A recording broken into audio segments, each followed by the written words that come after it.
12월 26일 오늘 만난 성경 말씀은 요한일서 5장 9절에서 12절까지의 말씀입니다. 만일 우리가 사람들의 증언을 받을진대 하나님의 증거는 더욱 크도다. 하나님의 증거는 이것이니 그의 아들에 대하여 증언하신 것이니라.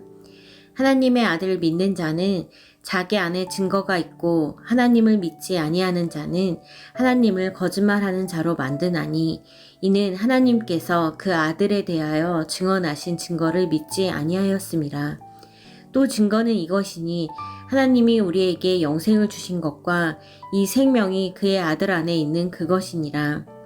아들이 있는 자에게는 생명이 있고 하나님의 아들이 없는 자에게는 생명이 없느니라. 아멘.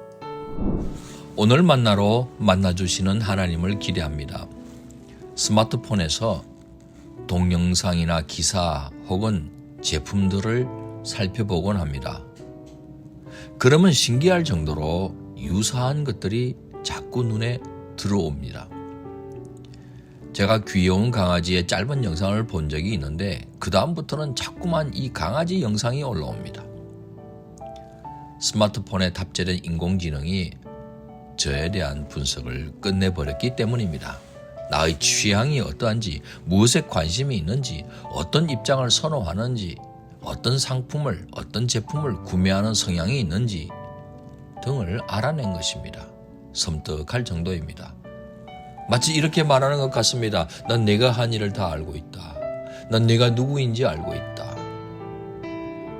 인공지능을 사용하는 기업은 이렇게 하여 소비자의 구매 욕구를 자극하여 소비하도록 하는 것입니다. 우리가 이런 시대를 살고 있습니다. 유사한 정보만 반복해서 접하게 되면 소위 다름을 접할 기회는 거의 사라집니다. 그 반대로 나의 현재 입장이나 확신 혹은 기호 등은 점점 강화되어 가는 경향이 생겨납니다. 사람은 사실을 보는 그대로 믿는 게 아니라 믿고 싶은 것만 보려고 하는 경향이 있다는 말이 일리가 있는 것 같습니다. 객관적이고 합리적인 증거에 따라 결론을 내리기보다 자신의 주관적인 판단이나 기호를 뒷받침해주는 증거만 선택적으로 채택한다는 것입니다. 이것을 가리켜 확증 편향성이라고 합니다. 이 확증 편향의 눈먼 시대에도 진리에 조명된 참 믿음의 사람은 경우에 따라 내가 원하는 것은 기꺼이 내려놓고 때로 포기하기도 합니다. 자기를 부인하는 것이라고나 할까요? 영원한 것을 선택하고 추구하기 위해 자기를 복종시키는 겁니다. 깨어있는 삶입니다. 살아가는 성도 여러분, 성자 예수님께서 이 땅에 성탄하셨습니다. 어두움이 가득한 세상에 진리의 빛으로 오셨습니다. 성자 하나님께서는 사람으로 오셔서 십자가를 친히 지시고 죽은 자들 가운데서 부활하신 메시아이십니다. 예수님이 유일한 그리스도라는 믿음이 바른 믿음입니다. 하나님께서는 아들을 통해 당신 자신을 완벽하게 나타내셨습니다. 성자 예수님을 믿는 것이 곧 하나님을 믿는 것입니다. 성자 예수님을 통해서만이 하나님께로 갈 수 있습니다. 하나님을 믿는다는 것은 결국 하나님께서 보내주신 그 아들 성자 예수님을 믿는 것으로 나타나게 되어 있습니다. 또한 예수님은 단지 믿음의 대상만이 아닙니다. 그렇다고 단지 본받음의 대상만도 아닙니다. 예수님은 우리와 함께 하시어 세상을 이길 힘도 주십니다. 우리 역시 예수님의 십자가 삶을 살아내게 해 주십니다. 예수님을 향한 바른 믿음만이 세상의 어두운 세상성을 물리치고 이겨낼 수 있게 해줍니다. 성부 하나님께서는 사랑으로 성자 예수님을 내어주셨습니다. 성자 예수님께서는 사랑으로 당신을 비워 우리에게 영생을 주셨습니다.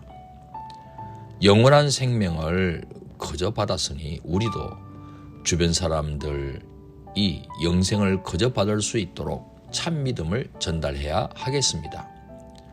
성자 예수님과 함께 어두운 세상을 향해 진리와 생명의 빛을 비추시는 성도님 되시길 축원합니다. 기도하겠습니다. 하나님 아버지, 진리와 생명의 빛 예수님을 어두운 세상으로 가득한 우리에게 보내주셔서 감사드립니다. 예수님이야말로 하나님께서 우리에게 주신 유일한 구원의 주님이심을 믿습니다. 예수님 귀하신 이름으로 기도합니다. 아멘. 이제 두 가지 제목으로 기도하겠습니다. 첫째, 오늘의 말씀으로 기도하겠습니다.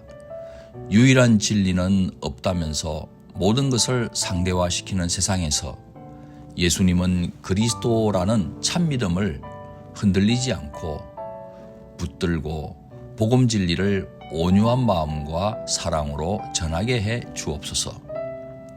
둘째, 선교를 위해 기도하겠습니다. 타 종교에 기초한 신념과 가치관이 만연하고 있는 선교지에서 우리 선교사님들이 흔들리지 않고 영원한 터전이 되는 복음 진리를 꼭 붙들고 사역하게 해 주옵소서. 이 제목으로 기도하신 후에 개인 기도 하시겠습니다.